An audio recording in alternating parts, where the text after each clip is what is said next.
வணக்கம். ஜேகே செய்திகளின் பிரதான செய்திகள்.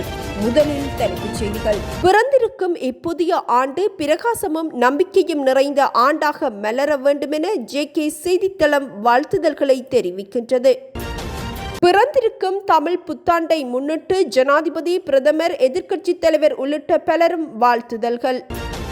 தந்தை இயக்கிய லொரியின் சில்லில் சிக்கி 1.5 வயது குழந்தை உயிரிழப்பு.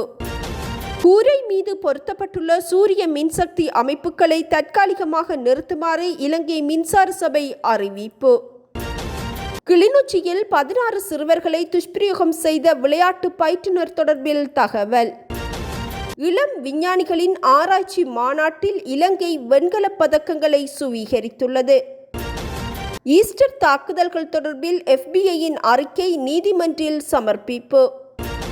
2025 சிங்கள மற்றும் தமிழ் புத்தாண்டு இன்று அதிகாலை 3:21 மணிக்கு சுப நேரத்தில் உதயமானது. தமிழ் மாதங்களில் முதல் மாதமான சித்திரை மாதத்தின் முதல் நாளை தமிழ் புத்தாண்டாக கொண்டாடுகின்றோம். தமிழ் புத்தாண்டு தமிழ் வருடப்பிறப்பு, சித்திரை பிறப்பு, சித்திரை விஷு, சித்திரை கனி, சங்கராந்தி என பல பெயர்களால் கொண்டாடப்படுகின்றது. சித்திரை மாதம் என்பது சூரிய பகவான் தனது ஓராண்டு பயணத்தை நிறைவு செய்து மீண்டும் புதிய பயணத்தை துவங்கும் நாளாகும். இந்நாளிலேயே பிரம்மதேவர் உலகில் உயிர்களை படைத்ததாக நம்பப்படுகின்றது.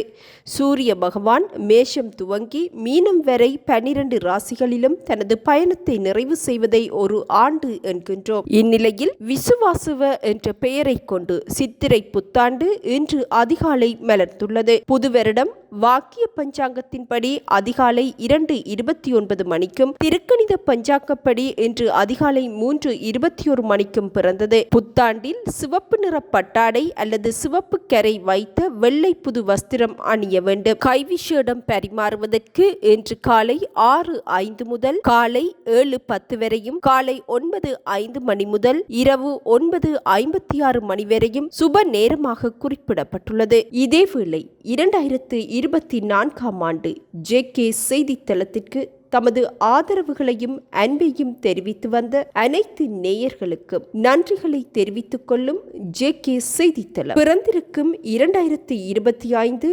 இப்புத்தாண்டு உங்கள் வாழ்வில் சந்தோஷங்களையும் வளங்களையும் கொண்டு வர வாழ்த்துகின்றது. பல்லாங்குடை போலீஸ் பிரிவுக்குட்பட்ட ருக்மெல் கந்துர பகுதியில் வீட்டு முற்றத்தில் நிறுத்தப்பட்டிருந்த லொரியொன்று பின்னோக்கி இயக்கப்பட்ட போது வீட்டில் இருந்த 1 வயதும் 7 மாதமும் நிரம்பிய குழந்தை ஒன்று லொரியின் இடது பின்பக்க சக்கரத்தின் கீழ் சிக்கி உயிரிழந்துள்ளது. விபத்தில் படுகாயமடைந்த குழந்தை பல்லாங்குடை வைத்தியசாலையில் அனுமதிக்கப்பட்ட போது உயிரிழந்ததாக போலீசார் தெரிவித்துள்ளனர். உயிரிழந்த குழந்தை பல்லாங்குடை தெப்பலமுள்ள பகுதியைச் சேர்ந்த லொரி ஓட்டுநரின் மகன் என்பதும் குறிப்பிடத்தக்கது. விபத்தை ஏற்படுத்திய 39 வயதான குழந்தையின் தந்தை போலீசாரால் கைது செய்யப்பட்டுள்ளார். உலகளாவிய பொருளாதார நிச்சயமற்ற தன்மைகளுக்கு மத்தியில் தங்கத்தின் விலை புதிய சாதனையை பதிவு செய்துள்ளது. இதன்படி ஒரு அவுன்ஸுக்கு 3235 அமெரிக்க டாலர்கள் எட்டப்பட்டுள்ளது. இது 2025 தங்கத்தின் மிக உயர்ந்த விலையாகும். புவிசார் அரசியல் பதற்றங்கள், குறிப்பாக அமெரிக்க, சீனா இடையேயான வர்த்தக மோதல்கள் மற்றும் உலகளாவிய வர்த்தக கட்டுப்பாடுகள் முதலீட்டாளர்களை தங்கத்தை நோக்கி திருப்பியுள்ளன. உலக பங்குச்சந்தைகளில் ஏற்பட்ட 10% சரிவு, அமெரிக்க மத்திய வங்கியின் வட்டி வீத குறைப்பு எதிர்ப்புகள் மற்றும் டாலரின் மதிப்பு சரிவு ஆகியவையும் தங்கத்தின் தேவையை அதிகரித்துள்ளது. சீனா, இந்தியா உள்ளிட்ட மத்திய வங்கிகளின் தங்க கொள்முதல் 2024 1000 மெட்ரிக் டன்களை தாண்டியமையும் விலை உயர்வுக்கு வலுவான அடித்தளம் என அறிவிக்கப்பட்டுள்ளது. இதன்படி ஜனவரியில் 2796 டாலர்களாக இருந்த தங்கத்தின் விலை பிப்ரவரியில் 2900 டாலர்களையும், மார்ச்சில் 3128 டாலர்களையும் தாண்டியுள்ளது. ஏப்ரல் 12 3200 டாலர்களை உடைத்து தற்போது தங்கம் 3235 டாலர்களுக்கு விற்பனை செய்யப்படுகின்றது. கோல்ட்மேன் சாக்ஸ் நிறுவனம் 2025 இறுதிக்குள் தங்கம் 3300 டாலர்களை எட்டும் எனவும், பேங்க் ஆஃப் அமெரிக்கா 2026 3350 டாலர்களை எட்டும் எனவும் கணித்துள்ளன. இருப்பினும் புவிசார் பதற்றங்கள் தணிந்தால் விலை சரியலாம் எனவும் அறிவிக்கப்பட்டுள்ளது. கூரை மீது பொருத்தப்பட்டுள்ள சூரிய மின்சக்தி அமைப்புகளை தற்காலிகமாக நிறுத்துமாறு இலங்கை மின்சார சபை சூரிய மின்சக்தி அமைப்பு உரிமையாளர்களிடம் கோரிக்கை விடுத்துள்ளது. அறிக்கையொன்றை வெளியிட்டு மின்சார சபை இதனை தெரிவித்துள்ளது. சூரிய மின்சக்தி உரிமையாளர்கள் 2025 ஏப்ரல் 21 தேதி ஒவ்வொரு நாளும் காலை 9 மணி முதல் மாலை 3 மணி வரை தங்கள் அமைப்புகளை தாமாக முன்வந்து அணைக்குமாறு கேட்டுக் கொள்ளப்பட்டுள்ளனர். இது தொடர்பாக சூரிய மின்சக்தி உரிமையாளர்களுக்கு குறுந்தகவல் மூலம் நினைவூட்டல் செய்யப்படும் எனவும் அறிவிக்கப்பட்டுள்ளது. புத்தாண்டு விடுமுறை காலத்தில் மின்சார நுகர்வு மிகவும் குறைவாக இருக்கும் சூழலில் வெயில் நிறைந்த நாட்களில் கூரை மீது உள்ள சூரிய மின்சக்தி அமைப்புகள் அதிக உற்பத்தியை ஏற்படுத்துகின்றன. இது மின் கட்டமைப்பின் நிலைத்தன்மைக்கு கடுமையான அச்சுறுத்தலை ஏற்படுத்துவதாகவும் மின்சார சபை அறிவித்துள்ளது. மின்சார தேவை கணிசமாக குறையும் போது மற்றும் வெயில் அதிகமாக இருக்கும் போது இலங்கை மட்டுமல்லாது உலகின் எந்த நாடும் இத்தகைய சவால்களை எதிர்கொள்ள வேண்டியிருக்கும் எனவும் மின்சார சபை குறிப்பிட்டுள்ளது. பல தொழிற்சாலைகள் மற்றும் அலுவலகங்கள் இந்நாட்களில் மூடப்பட்டுள்ளதனால் மின்சார பயன்பாடு மிகவும் குறைவாக உள்ளதாகவும் பகல் நேரத்தில் அதிகப்படியான சூரிய மின்சக்தி மின் கட்டமைப்பிற்கு செல்கின்றது எனவும் மின்சார சபை தெரிவித்துள்ளது. இந்நிலையை சமநிலைப்படுத்த மின்சார சபை நீர் மின்சாரம், நிலக்கரி மற்றும் பிற அனைத்து வெப்ப மின்சார உற்பத்தி நிலையங்களையும் மூடுவதாக அறிவித்துள்ளது. எனினும் நுகர்வோர் தமது சூரிய மின்சக்தி அமைப்புகளை அணைக்கவில்லை என்றால் கூரை மீது உள்ள சூரிய மின்சக்தி அமைப்புகளில் இருந்து உற்பத்தியாகும் மின்சாரத்தை மின்சார சபையினால் கட்டுப்படுத்த முடியாது. இது தேசிய மின் கட்டமைப்பால் தாங்க முடியாத நிலையை உருவாக்கினால் ஒரு சிறிய பிழை கூட மின்னழுத்தம் அல்லது அதிர்வெண் பிரச்சனைகளை ஏற்படுத்தும் எனவும் மின்சார சபை அறிவித்துள்ளது. கூரை மீது உள்ள சூரிய மின்சக்தி அமைப்புகளை மின்சார சபையினால் கட்டுப்படுத்த முடியாது என்பதுடன் இலங்கையில் போதுமான மின்கல சேமிப்பு அமைப்புகள் அல்லது மேம்பட்ட சூரிய இன்வெர்ட்டர்கள் இல்லை எனவும் குறிப்பிடப்பட்டுள்ளது. இலங்கையில் 70 லட்சத்திற்கும் மேற்பட்ட மின்சார நுகர்வோர் உள்ளனர். எனினும் கூரை மீது சூரிய மின்சக்தி அமைப்புகளை பயன்படுத்துவோர் சுமார் 1 லட்சம் பேர் மாத்திரமே உள்ளனர். இருப்பினும் மின் கட்டமைப்பு நிலையற்ற நிலையை அடையும் போது அது அனைவரையும் ஆபத்தில் தள்ளும் எனவும் மின்சார சபை தெரிவித்துள்ளது.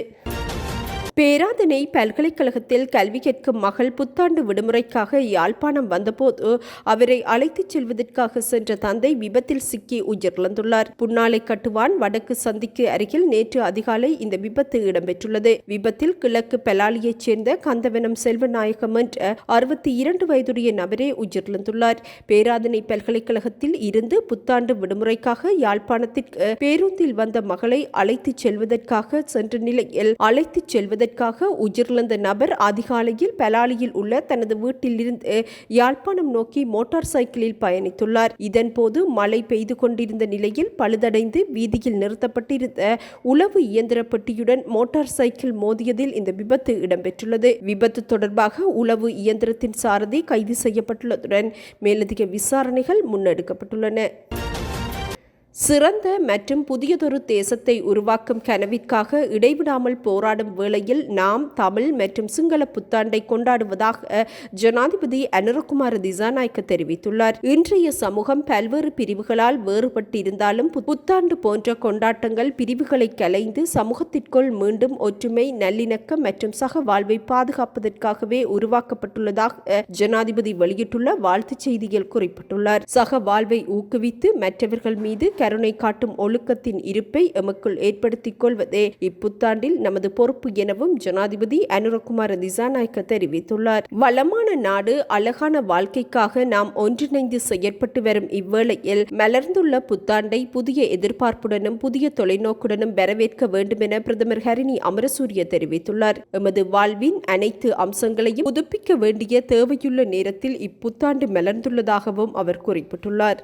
இதேவேளை அனைவரின் உள்ளங்களிலும் துக்கம், கண்ணீர், வலியின்றி மகிழ்ச்சியும் செல்வமும் நிறைந்த புத்தாண்டிற்காக ஒன்றிணையுமாறு எதிர்க்கட்சித் தலைவர் சஜித் பிரேமதாச அழைப்பு விடுத்துள்ளார். பிறந்திருக்கும் தமிழ் சிங்கள புத்தாண்டை முன்னிட்டு அவர் விடுத்துள்ள வாழ்த்துச் செய்தியில் இதனை தெரிவித்துள்ளார். 16 சிறுவர்களை துஷ்பிரயோகம் செய்த விளையாட்டு பயிற்றுனர் கைது செய்யப்படுவார் என மனித உரிமைகள் ஆணைக்குழுவிடம் போலீசார் உறுதியளித்துள்ளனர்.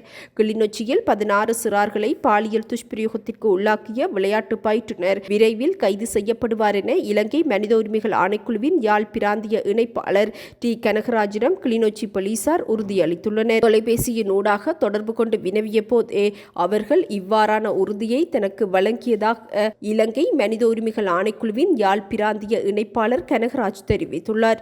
அத்துடன் இவ்விடயம் தொடர்பில் சட்ட நடவடிக்கைகள் விரைவில் மேற்கொள்ளப்படும் எனவும் அவர் உறுதியளித்துள்ளார். பாதிக்கப்பட்ட சிறார்களின் வாக்குமூலங்கள் கிளிநொச்சி போலீஸ் நிலையத்தில் பதிவு செய்யப்பட்ட பின்னர் இதுவரை சந்தேக நபர் கைது செய்யப்படாமை தொடர்பில் பெற்றோர்கள் மத்தியில் கடும் அதிருப்தி நிலவி வருகின்றது. 16 சிறார்களை பாலியல் துஷ்பிரயோகம் செய்தமை என்பது மிகப்பெரிய சமூக அனர்த்தம் என்ற போதிலும் இவ்விடயம் தொடர்பில் சட்ட நடவடிக்கைகளை மேற்கொள்வோர் அசமந்த போக்கில் இருப்பதாகவும் பெற்றோர் விசனம் வெளியிட்டுள்ளமை குறிப்பிடத்தக்கது. உயர்தர பரீட்சை பெறுபவர்கள் ஏப்ரல் 20 பின்னர் வெளியிடப்படும் என பரீட்சைகள் திணைக்களம் அறிவித்துள்ளது. ஏப்ரல் 20 முன்பு முடிவுகள் வெளியிடுவதற்கு ஏற்கனவே திட்டமிடப்பட்டது. இருப்பினும் பல நடைமுறை சிக்கல்கள் காரணமாக 20 பின்னர் முடிவுகள் வெளியிடப்படும் என இலங்கை பரீட்சைகள் திணைக்களம் அறிவித்துள்ளது. இவ்வாண்டு உயர்தர பரீட்சைக்கு தோற்றிய பரீட்சார்த்திகளின் எண்ணிக்கை 3,33,185 என்பதும் குறிப்பிடத்தக்கது. தாய்லாந்து சர்வதேச இளம் விஞ்ஞானிகளின் ஆராய்ச்சி மாநாட்டில் நடைபெற்ற போட்டிகளில் இலங்கை அணியினர் 44 நாடுகளுடன் போட்டியிட்டு 3 வெண்கலப் பதக்கங்களை வெற்றி பெற்றுள்ளனர். தாய்லாந்தில் கடந்த 5 முதல் 11 வரை நடந்த சர்வதேச இளம் விஞ்ஞானிகளின் ஆராய்ச்சி மாநாட்டில் இலங்கையைச் சேர்ந்த மாணவர்கள் சிலரும் பங்கு பெற்றிருந்தனர். மட்டக்களப்பு பட்டிருப்பு தேசிய பாடசாலை ரசாயனவியல் ஆசிரியர் செல்வராஜா தேவகுமார் தலைமையில் இலங்கை அணியினர் பங்கு பெற்றிருந்தனர். இலங்கை அணியில் பிரபல பாடசாலைகளைச் சேர்ந்த 6 மாணவர்கள் தெரிவு செய்யப்பட்டிருந்தனர். சர்வதேச ஆராய்ச்சி குழு செல்வராஜா தேவகுமார் ஆசிரியரை அங்கு நடைபெற்ற பல்வேறு போட்டி நிகழ்வுகளுக்கு நடுவராக பணியாற்ற அழைத்திருந்தமையும் குறிப்பிடத்தக்கது. பெண்கள் மாத்திரமே அடங்கிய குழு ஒன்று விண்வெளிக்கு பயணம் மேற்கொள்ளவுள்ளது. இக்குழுவில் பிரபல அமெரிக்க பொப் பாடகி கேட்டி ஃபெர்ஏ, முன்னாள் நாசா விஞ்ஞானி ஆயிஷா பாவே, செய்தி தொகுப்பாளர் கெய்லே கிங், இயக்குனர் கெரியன் ஃபிளின், விஞ்ஞானி ஆராய்ச்சியாளர் அமெண்டா குயேன் மற்றும் அமேசான் நிறுவனர் ஜெஃப் பெசாஸின் வருங்கால மனைவியும் செய்தி தொகுப்பாளருமான லாரன் சான்சஸ் என 6 பெண்கள் இடம் பிடித்துள்ளனர். விண்வெளி சுற்றுலாவிற்காக தொடங்கப்பட்ட தொழிலதிபர் ஜெஃப் பெசாஸின் ப்ளூ ஆரிஜின் நிறுவனத்திற்கு சொந்தமான நியூ ஷெஃபார்ட் விண்கலம் மூலம் இக்குழுவினர் விண்வெளிக்கு செல்ல உள்ளனர். இந்த விண்கலம் வடக்கு டெக்சாஸ் மாநிலத்தில் உள்ள ஏவுதளத்தில் இருந்து இன்று விண்ணில் ஏவப்பட உள்ளது. பூமியின் வளிமண்டலத்தை தாண்டி விண்வெளிக்கு சென்று புவியீர்ப்பு விசையற்ற நிலையை உணர்ந்த பின்னர் இக்குழுவினர் மீண்டும் பூமிக்கு திரும்புவார்கள் எனவும் அறிவிக்கப்பட்டுள்ளது. இலங்கையில் 2019 ஆண்டு ஏப்ரல் மாதம் 21 மேற்கொள்ளப்பட்ட உயிர்த்த ஞாயிறு தற்கொலை குண்டு தாக்குதலின் பிரதான சூத்திரதாரியாக சஹ்ரான் ஹாசிம் செயற்பட்டுள்ளதாக FBI அறிக்கை உறுதிப்படுத்தியுள்ளது. 2020 டிசம்பர் 11 பிறப்பிக்கப்பட்ட FBI அறிக்கையில் 2019 இலங்கையில் மேற்கொள்ளப்பட்ட உயிர்த்த ஞாயிறு தற்கொலை தாக்குதலுக்கு முக்கிய சூத்திரதாரியாக சஹ்ரான் ஹாசிம் தெளிவாக அடையாளப்படுத்தப்பட்டுள்ளார். இந்நிலையில் அமெரிக்காவின் FBI மூலம் கலிபோர்னியா அமெரிக்க நீதிமன்றில் சமர்ப்பிக்கப்பட்ட ஒரு முக்கியமான ஆணையில் 2019 ஆண்டு உயிர்த்த ஞாயிறு தற்கொலை தாக்குதல்களின் பிரதான சூத்திரதாரி சஹ்ரான் ஹாசிம் என உறுதிப்படுத்தப்பட்டுள்ளது. இலங்கையில் தேவாலயங்களையும் விடுதிகளையும் இலக்காக கொண்டு மேற்கொள்ளப்பட்ட தற்கொலை தாக்குதல்களில் வெளிநாட்டவர்கள் உள்ளிட்ட 268 பேர் கொலை செய்யப்பட்டிருந்தனர். நுட்பமான நீதிமன்ற சாட்சியங்கள், சமூக ஊடக பதிவுகள் மற்றும் சாட்சிகளின் வாக்குமூலங்களை அடிப்படையாக கொண்டு தயாரிக்கப்பட்ட FBI அறிக்கையில் இலங்கையில் இயங்கிய உள்ளூர் IS அமைப்பை சஹ்ரான் ஹாசிம் வழிநடத்திய விதம் தற்கொலை வெடிகுண்டு தாக்குதல் திட்டத்தை எப்படி திட்டமிட்டார் என்பதையும் விளக்குகின்றது. இலங்கை உண்மையான ஆதாரங்களின் அடிப்படையில் நீதியை முன்னிலைப்படுத்த வேண்டும் என்ற அவசியத்தையும் FBI அறிக்கை சுட்டிக்காட்டியுள்ளது. இத்துடன் இன்றைய எமது பிரதான செய்திகள் நிறைவடைகின்றன. நமது அடுத்த பிரதான செய்திகளை நாளை எதிர்பாருங்கள். வணக்கம்.